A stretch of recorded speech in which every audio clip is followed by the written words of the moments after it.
Hello, my name is Adam Larrabee. I'm the head of the guitar department at James Madison University School of Music, and I'm going to talk today about note finding and getting ready for sight reading on the guitar.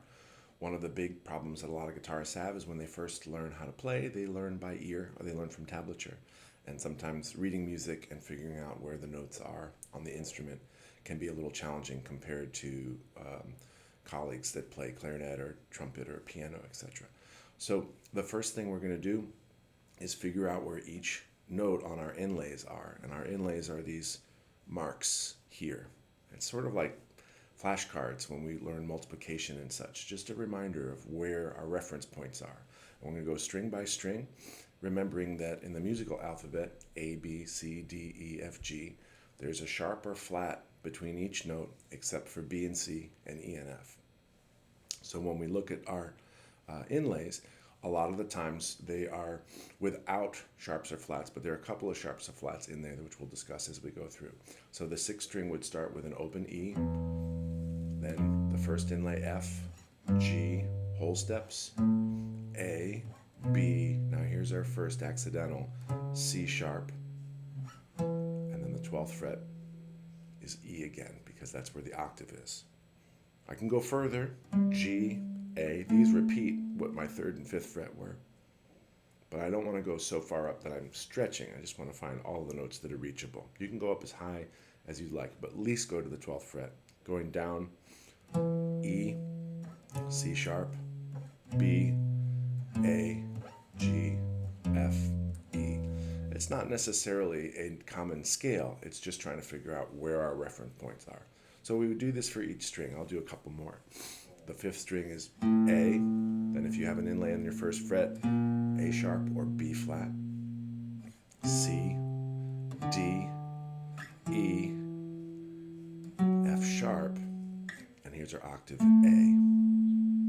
C again, A, F sharp, E, saying these aloud as we go, D, C, B flat, A.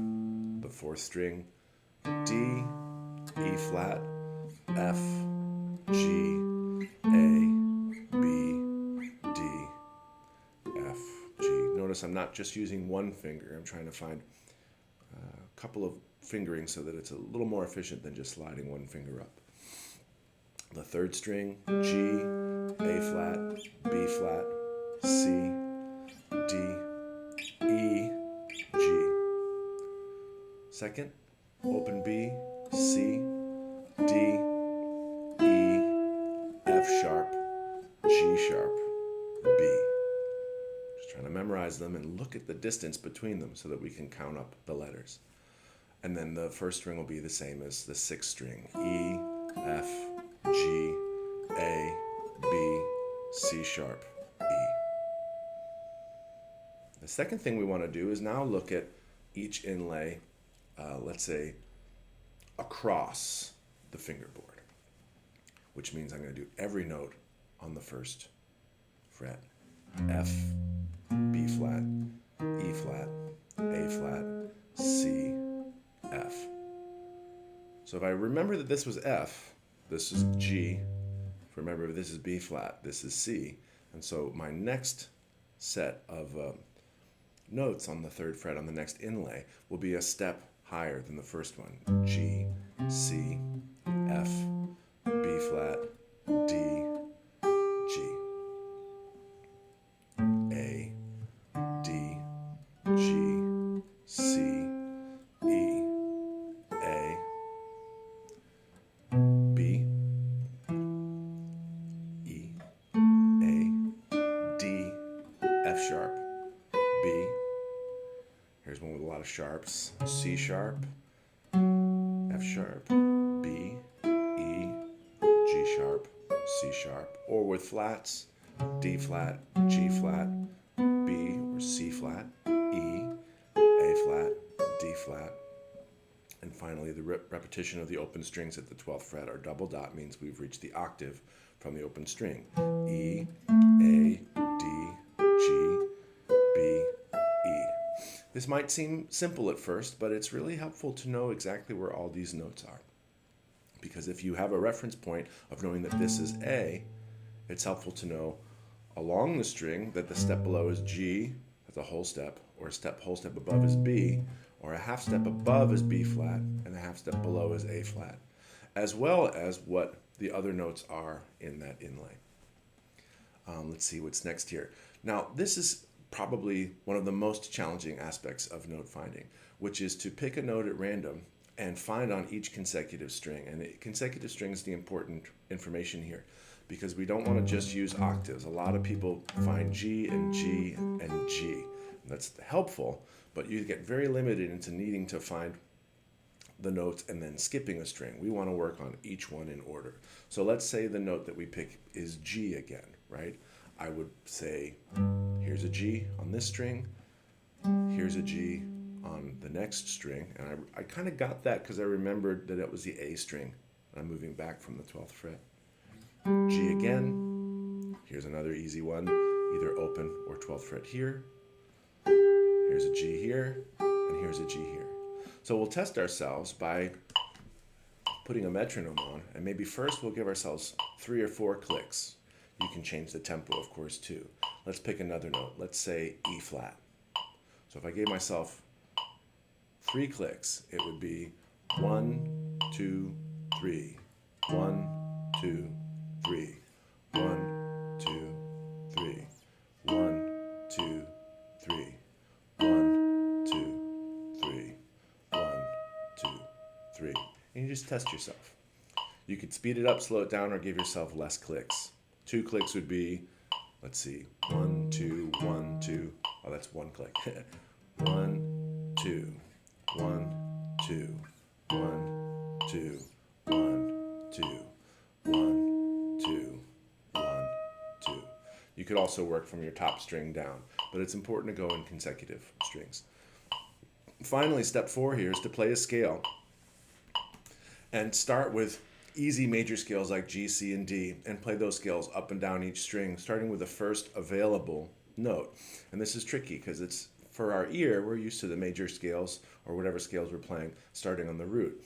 But if I were going to start a G scale, I could start it on the G open string and hear the root. G, A, B, C, D, E, F sharp, G. Pretty easy to hear. But what if I did it on the first string? The E string. Well, the note E is in the G major scale, so I could start on E. E, F sharp, G, A, B, C, D, E, F sharp, G. Or A, the G major scale starting on A. A, B, C, D, E, F sharp, G. This allows us to just get really confident in knowing where the notes are on the instrument. And these devices will get you very quickly familiar with where all of those notes are. And I think that the thing to do is do this a little bit every day. And if it's overwhelming, slow it down and just think about it systematically or back up a step. I have a few other things about sight reading here that I'll go over briefly. There's also a note finding exercise worksheet where you could just look at the notes on the page, figure out where they are. Remember, the lines are E, G, B, D, F. I learned it as every good boy does fine. And the spaces are F, A, C, E, spelling out face. And if you see one of the notes there, G, you figure out which register that note is in. And that's how you can use the note finding exercise. The sight reading tips, and I'll just go through these very, very briefly. Figure out what key the piece is in and what the range of the melody is, so how low and how high, and then find a scale position that will fit most of those notes. That's pretty familiar to you, but remember, the guitar is a transposed instrument, which means a lot of the time when you get some information from a band director, it probably, if it's for piano or flute, if it's not written specifically for guitar, you may have to transpose the notes up or read it where it is. Look ahead, half or a whole measure to see what's coming next, and this is very important for sight reading. I mentioned the guitar is a transposed instrument.